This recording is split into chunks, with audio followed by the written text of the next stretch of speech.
Hello guys. तो अब अगला टॉपिक है वही सीखने की विशेषताएं। तो चलिए देखते हैं सीखने की क्या क्या विशेषताएं होती हैं। तो सीखने की विशेषताएं अर्थात उसमें क्या क्या चीज़ें होती है, क्या देखने को मिलती है, कौन कौन से तत्व होते हैं, उसके गुण क्या हैं, अवगुण क्या है। तो पहला है सम सीखना संपूर्ण जीवन चलता रहता है। वही जिस प्रकार से एक व्यक्ति का विकास जीवन पर्यंत जन्म से लेकर मृत्यु तक होता है, ठीक उसी प्रकार व्यक्ति जन्म से लेकर मृत्यु तक कुछ न कुछ सीखता रहता है। और कहा भी जाता है कि व्यक्ति अपने जीवन में जब तक उसकी मृत्यु नहीं होती है, जीवन पर्यंत तक प्रत्येक वस्तु से कुछ न कुछ सीखता रहता है। नेक्स्ट आते हैं सीखना परिवर्तन है। परिवर्तन अर्थात क्या कि किसी व्यवहार के प्रति कोई इच्छा हो, कोई भावना हो, वो हमेशा उसमें परिवर्तन होता रहता है। कोई व्यवहार, जैसे कि उस बच्चे का व्यवहार बताया। विचार अर्थात जो हमारे विचार हैं, हो सकता है पर्टिकुलर किसी वस्तु के बारे में हमारे विचार बहुत अच्छे भी हो सकते हैं, बहुत बुरे भी हो सकते हैं, लेकिन आगे जाकर उसके बारे में कुछ और चीज़ें जब हमें पता चलती है तो उस चीज़ों के प्रति हमारे विचार बदल जाते हैं। जैसे कि आप शिक्षा के बारे में क्या सोचते हैं कि शिक्षा क्या होता है। वैसे शिक्षा तो हम कई बार बता चुके हैं, लेकिन वास्तव में आप अपने थ्रू बताइए कि शिक्षा क्या होता है। क्या केवल एक डिग्री लेना शिक्षा होता है? डिग्री लेना, सर्टिफिकेट लेना ही शिक्षा होता है? या नौकरी करना शिक्षा होता है, जॉब लेना शिक्षा होता है? आप यही सोचते होंगे कि शिक्षा से तात्पर्य डिग्री लेना, सर्टिफिकेट लेना या जॉब लेना। आई डोंट नो आप क्या सोचते हैं इसके बारे में, बट मेरे विचार क्या है, पहले मैं भी यही सोचती थी कि शिक्षा से तात्पर्य एक डिग्री लेना, सर्टिफिकेट लेना, जॉब लेना। बट निरंतर बहुत सारी चीज़ों से सीखा, अनुभव प्राप्त किया, बहुत सारे बुक पढ़े, बहुत लोगों के विचार, थॉट सुने, खुद के थॉट को बनाया, तो समझ में आया कि वास्तव में शिक्षा अपने आप को समझना होता है। ये जीवन क्या है, कैसे जीना है, ये शिक्षा होता है। कोई सर्टिफिकेट ले लेने से या डिग्री हासिल कर लेने से ये चीज़ें हमें नहीं प्राप्त होती हैं। ये हमें अनुभव द्वारा ही प्राप्त होता है। हाँ, वो अनुभव हो सकता है आप पढ़ाई के दौरान प्राप्त कर ले, या फिर अपने जीवन में जो कार्य कर रहे हैं उनसे प्राप्त कर ले, आपके जीवन में जो व्यक्ति हैं उनसे आप प्राप्त कर ले, उनके थॉट को सुन के प्राप्त कर ले कि वाकई में लाइफ क्या है, आप कौन हो। सबसे इम्पॉर्टेंट है हर किसी के लिए जानना कि वो स्वयं कौन है, वो क्या है, उसके लिए जीवन में जो जन्म हुआ है वो किस कारण हुआ है, वो क्या है, ये जीवन क्या है। जब ये रियलिटी समझते हैं हम, तो रियल में शिक्षा यही है कि इस जीवन को जीना। जीवन को जीने से तात्पर्य केवल जॉब करना नहीं होता है, केवल आवश्यकताओं को पूरा करना नहीं होता है। चलिए इस पे कभी और बात करते हैं। तो वही है विचार कि निरंतर हमारे किसी चीज़ के प्रति विचार बदलते रहते हैं। इच्छाएं इच्छाएं भी हमारे निरंतर अनुभव के साथ क्रिया प्रतिक्रिया के साथ बदलती रहती हैं। भावनाएं भी किसी चीज़ों के प्रति हमारी बदलती रहती हैं। तो वही है, सीखना क्या है, परिवर्तन है। जब हमें कोई अनुभव प्राप्त होता है तो हम निरंतर कुछ कुछ चीज़ों को सीखते हैं, तो हमारे विचार, भावनाएं, जो सोच है, जो इच्छाएं हैं, वो बदलती रहती हैं। तो वो जो परिवर्तन होता है वही सीखना है। वो किस बेस पे हो रहा है, वो अनुभव के बेस पे हो रहा है। और जो परिवर्तन होता है, इन सभी को संपूर्ण रूप से जब हम अनुभव प्राप्त करते हैं और अनुभव के द्वारा जो परिवर्तन होता है हमारे व्यवहार में, हमारे विचार में, हमारे अनुभव में, तो उसको संपूर्ण रूप से हम सीखना कहते हैं। और यही इसकी विशेषता है कि सीखना क्या है, परिवर्तन है। सीखना विकास है। सिंपल सी बात है कि विकास ही है ये, कि जब हमारे व्यवहार में परिवर्तन हो रहा है तो ये एक प्रकार का विकास है। विकास से तात्पर्य क्या, कि उस स्थिति में सुधार होना। जो भी वर्तमान स्थिति है उसमें जब सुधार हो जाता है, फॉर एग्जाम्पल जैसे कि आपको आधार कार्ड का बताया है कि उसकी त्रुटि थी, उसमें सुधार हो गया। ठीक, आप उसी तरह आपके जीवन में भी बहुत सारी चीज़ें हैं जो त्रुटियां हैं, जो अनुभव के द्वारा वो आप क्या करते हैं, उसको सुधारते हैं। जैसे आप किसी क्वेश्चन का आंसर लिख रहे हैं, उसमें त्रुटियां हो गई, तो फिर आप उसको दोबारा लिखते हैं, तिबारा लिखते हैं, चौथी बार, पांचवी बार ऐसे लिखते हैं, और एक आखिरी बार आता है कि आप उसके उत्तर को एकदम सटीक रूप से और सही रूप से लिख लेते हैं। तो इस तरह से क्या हुआ, आपका जब सुधार हो गया तो उसमें विकास हो गया। तो ये जो सुधार हुआ वो किस बेस पे हुआ, आपने उसे कहीं ना कहीं अनुभव प्राप्त किया है, अर्थात उसे सीखने का प्रयत्न किया है कि उस क्वेश्चन का आंसर क्या है। तो सीखना क्या है, एक विकास है। सीखना सार्वभौमिक है। सार्वभौमिक मतलब ये प्रत्येक जगह है, ये प्रत्येक जगह है। हर एक प्राणी, हर एक वस्तु, हर एक चीज़ सीख सकता है, चाहे वो पशु हो, पक्षी हो, कीड़े हो, मकोड़े हो, या प्राणी जीवित मनुष्य हो।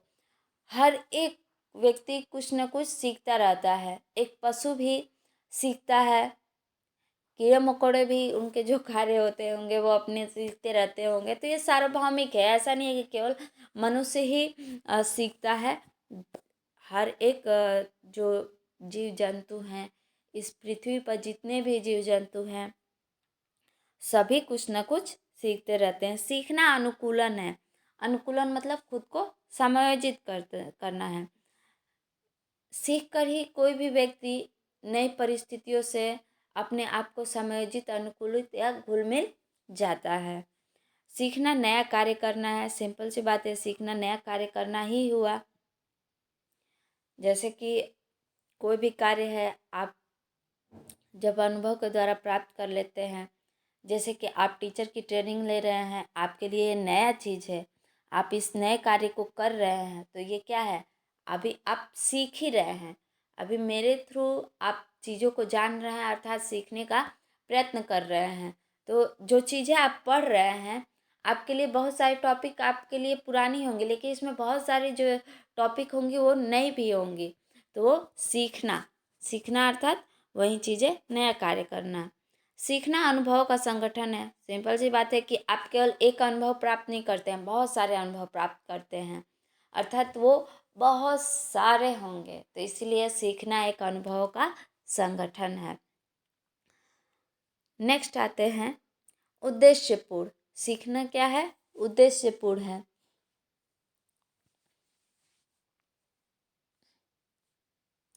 जैसे कि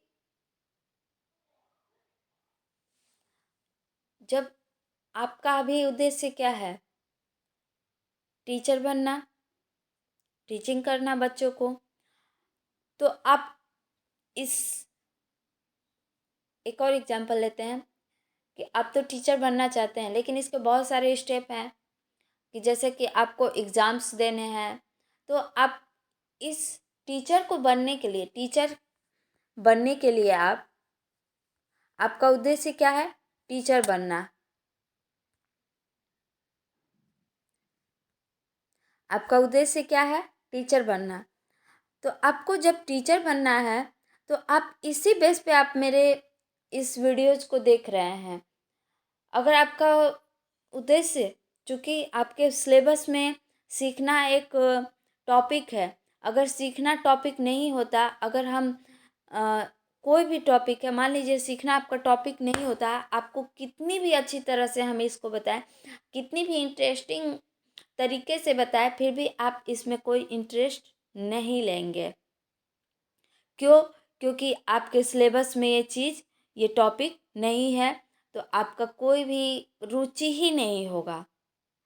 तो चूँकि आपके सिलेबस में ये टॉपिक है, इस कारण आपकी रुचि है और इस कारण आप मेरी इस वीडियोज़ को देख रहे हैं।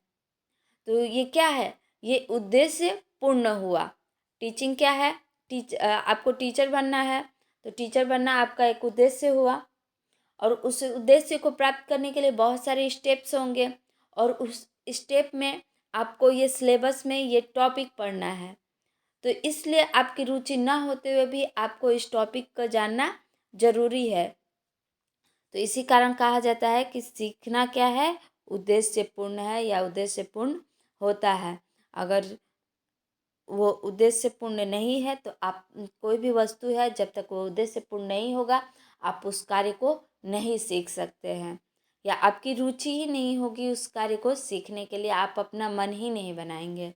नेक्स्ट आते हैं, सीखना विवेकपूर्ण है। विवेकपूर्ण से तात्पर्य क्या? विवेकपूर्ण से तात्पर्य क्या होता है? विवेकपूर्ण से अर्थात आप अपने बुद्धि का प्रयोग के द्वारा बहुत ही सरलता से और शीघ्रता से किसी कार्य को बहुत जल्दी से सीख जाते हैं। लेकिन अगर आप ये सोचेंगे कि हम बहुत बिना बुद्धि का प्रयोग किए चीज़ों को सीख ले, तो आप नहीं सीख सकते हैं। हाँ, जैसे कि अक्सर बच्चों को रट्टा मारना सिखाया जाता है। रट्टा मारना अर्थात स्मरण करना। स्मरण करने में भी बुद्धि का प्रयोग होता है, लेकिन केवल एक कहा जाए कि तोते की तरह रट लिया जाए तो वो सीखना नहीं हुआ, क्योंकि आपने अनुभव ही नहीं प्राप्त किया। अनुभव हम किस बेस पे प्राप्त करते हैं? अपने बुद्धि के बेस पे। और ये बुद्धि क्या होता है? जब हम अपने अंदर धैर्य रखकर विवेक के द्वारा सरलता से किसी चीज़ को, किसी भी पर्टिकुलर वस्तु को सीखते हैं, उसके बारे में अनुभव प्राप्त करते हैं, तभी हम उस कार्य को सीख पाते हैं। तो सीखना क्या है? एक विवेकपूर्ण कार्य है, अर्थात बुद्धि का धैर्य से प्रयोग करने का एक कार्य है। जब भी हम कोई अनुभव प्राप्त करते हैं तो हम अपने बुद्धि के द्वारा ही उस अनुभव को तेज या धीमी गति से प्राप्त करते हैं। नेक्स्ट आते हैं, सीखना वातावरण के उपज है। वातावरण की उपज से तात्पर्य क्या?